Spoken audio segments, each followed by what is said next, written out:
Pada bulan Februari tahun 1970, kondisi Bung Karno semakin parah karena menderita penyakit ginjal. Ia dirawat di Wisma Yaso setelah anaknya Rahmawati memohon untuk memindahkannya dari Istana Bogor.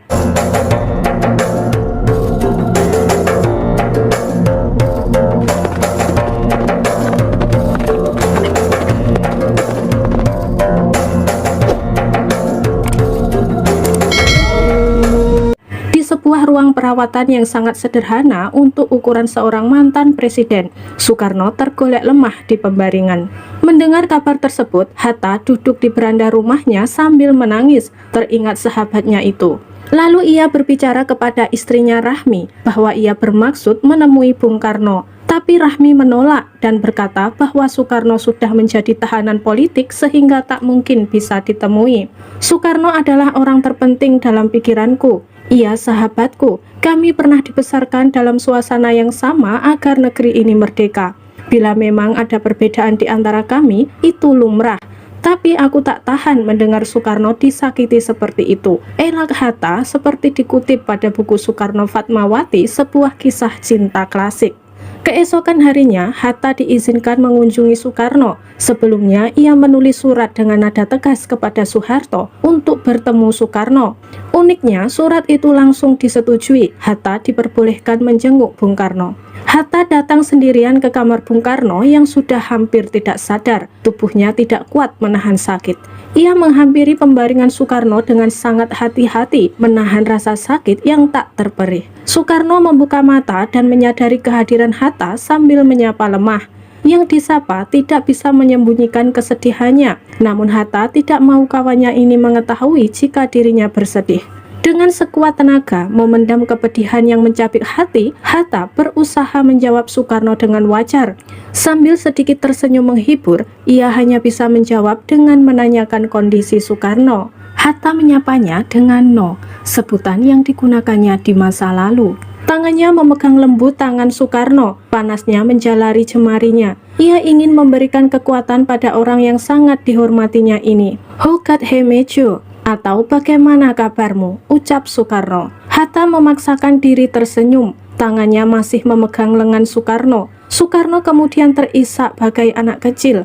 Lelaki perkasa itu menangis di depan kawan seperjuangannya, bagai bayi yang kehilangan mainan. Hatta tidak lagi mampu mengendalikan perasaannya. Pertahanannya pun bobol, air matanya pun juga tumpah. Ia ikut menangis. Kedua teman lama yang sempat berpisah itu saling berpegangan tangan seolah takut berpisah. Hatta tahu waktu yang tersedia bagi orang yang sangat dikaguminya ini tak akan lama lagi. Ia juga tahu betapa kejamnya siksaan tanpa pukulan yang dialami sahabatnya ini, sesuatu yang hanya bisa dilakukan oleh manusia yang tidak punya nurani. "No", hanya itu yang bisa terucap dari mulut Hatta. Ia tidak mampu mengucapkan lebih. Bibirnya bergetar menahan kesedihan sekaligus kekecewaannya. Jauh di lubuk hatinya, Hatta sangat marah kepada penguasa baru yang sampai hati menyiksa Bung Karno. Walau prinsip politik di antara dirinya dan Soekarno tidak bersesuaian, namun hal itu sama sekali tidak merusak persahabatannya yang demikian erat dan tulus. Hatta masih memegang lengan Soekarno ketika kawannya ini kembali memejamkan matanya. Jarum jam terus bergerak, merambati angka demi angka. Sisa waktu bagi Soekarno kian tipis. Sehari setelah pertemuan dengan Hatta, kondisi Soekarno yang sudah buruk terus merosot. Putra sang fajar itu tidak mampu lagi membuka kedua matanya. Suhu badannya terus meninggi. Soekarno kian menggigil, peluh membasahi bantal dan piyamanya. Dengan sisa kekuatan yang masih ada, Soekarno menggerakkan tangan kanannya, memegang lengan dokternya. Marjono merasakan panas yang demikian tinggi dari tangan yang amat lemah ini.